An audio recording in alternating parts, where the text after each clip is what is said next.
Assainir son environnement et se rendre à l'hôpital dès les premiers signes diarrhéiques. C'est le message fort porté par le ministre de la Santé et sa délégation lors de leur descente dans quelques centres de prise en charge des malades du choléra à Cotonou.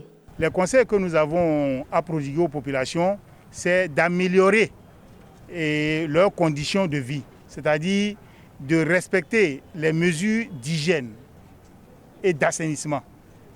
Notamment vivre dans un environnement sain, se laver les mains avant de manger, boire de l'eau potable. Et nous avons demandé aux élus locaux de jouer pleinement leur partition, parce qu'il ne s'agit pas d'attendre les malades dans les hôpitaux et de les traiter.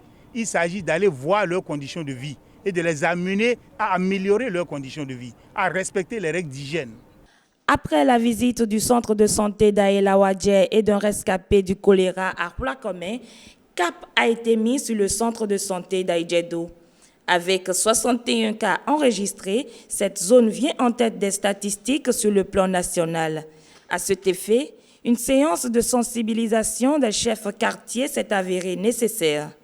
Pour le préfet du littoral, les efforts d'éradication du choléra doivent être conjointement consentis par l'État et les populations. Les compatriotes doivent comprendre aujourd'hui que la lutte que nous menons contre l'insalubrité est dans leur intérêt.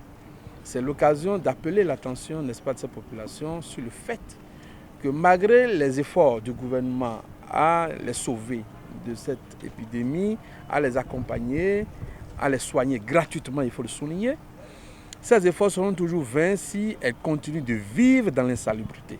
Signalé en août dernier, l'épidémie du choléra continue de sévir au Bénin.